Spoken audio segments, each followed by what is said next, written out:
Hello, everyone. This is Starfish by Peter Watts. Now, the description of this book fools you because it says something about. Let me be like this. So, you have this deep undersea platform that is used for geothermal energy collection, and a group of people who live and work on it to maintain the system, right?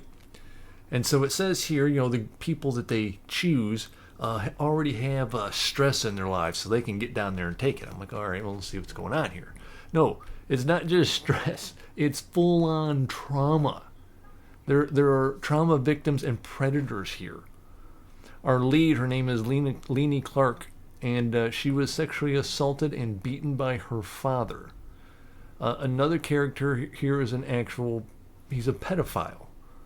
And he gets captured in a sting operation and taken in by the company that runs all these geothermal energy power plants, and reconditioned, and not reconditioned, we'll just say conditioned, and sent down.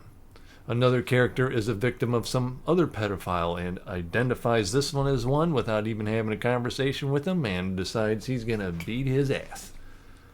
And so it's victims and predators thrown in together to maintain these systems. Now, I wondered about a few things. How, if you're going to do a hard science fiction type of book, do I take that as something that can really happen, or just have a little suspension of disbelief about it? But you can go to a tall office building, and there are victims working there, or potentially predators working there. So it's not, it's not impossible that such combinations can come about. It's just, in this case, the company knows these people are like this and send them down as a team. I suppose, too, they are expendable, and no one's going to worry too much about something bad happening to these type of people, even the victims. Leni Clark herself at one point takes on a lover in this who she is afraid of, a psychological addiction on her part. And so it doesn't go too much beyond an introduction of their trauma, so it doesn't hand out some horrifying details beyond that. You get introduced to what's happened to them or what they've done, and then it goes on and how they do or don't work together. So they are called rifters, and they get modifications. One of their lungs is removed and replaced with a cyborg piece of machinery, and allows them to breathe water. They have something in their system. I can't remember how it's described, but what will happen is all their body cavities will collapse, so they can have an easier adjustment to the pressures they'll be swimming around in. And they do wear a suit, but they go out into the deep ocean, thousands of meters, and work and maintain the station. You can get lost. Because they are modified, they get out into the water, and they start to prefer being out in the deep water rather than inside the station. But they do hold their watches, go in. Sometimes they go out and they fall asleep because they're just so comfortable there. And that might bring about, it has to do with their psychological trauma, that perhaps they see this as a safe haven, and they're away from the horror and the pressures of the world while they're under pressure here underwater. So one of their primary conditioner, this fella, he decides he's going to go down and have a look. And he makes this, as he's observing, he's not dangerous to them. It's just that he has all of their psychology in hand. But when he gets down there, he starts to suspect there may have been some modifications they've done themselves, because they really start working as a team and have a stronger sense of themselves. He says something here I found utterly diabolical. I don't know that anyone ever talked about this whenever they reviewed the book, but in this, he talks about you can rewire the synapses in someone's mind and give them false memories, hypnotherapy.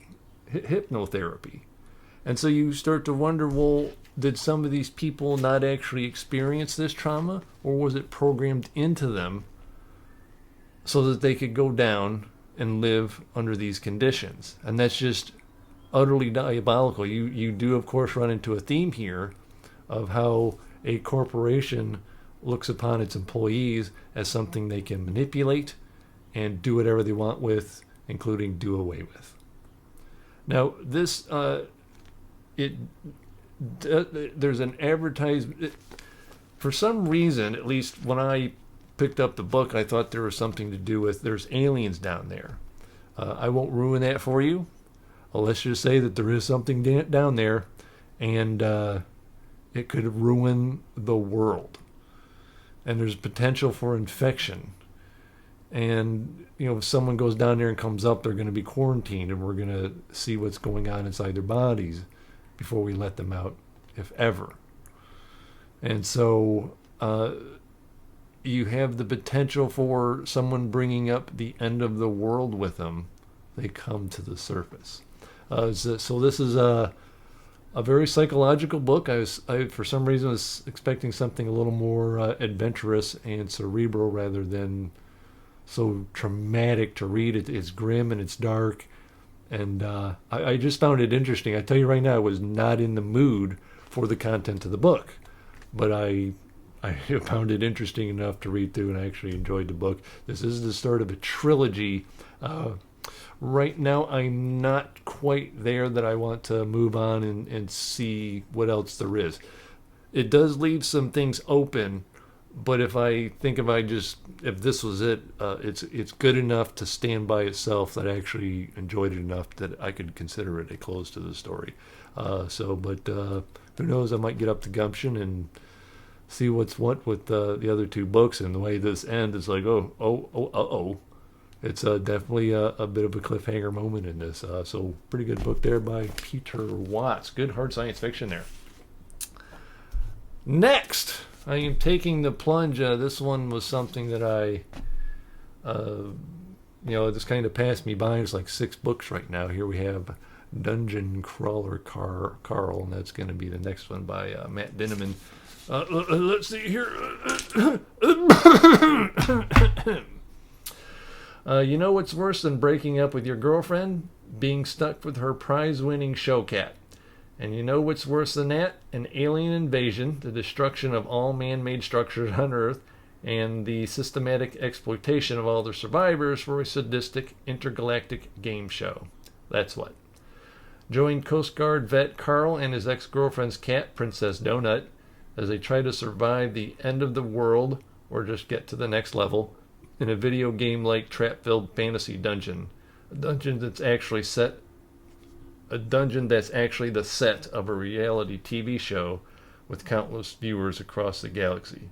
Exploding goblins, magical potions, deadly drug-dealing llamas, and this ain't your ordinary game show. Welcome, Crawler. Welcome to the dungeon. Survival is optional. Keeping the viewers entertained is not. Sounds like something like out of X-Men. Mojo World. Constant game show in another dimension. So that's it. I'm going to get a nice jump on this tomorrow because I have the day off and I don't have much to do. So I'll get a big chunk of this done. Do a video next week. There we go. Dungeon Crawl. Peter Watts. Starfish, good book. And I'm hoping that'll be a good book. Everyone, I wasn't going to get it, but any number of booktubers recently read this and had rave reviews about it. So that planted the seed. There we go. Thank you very much. See you next week.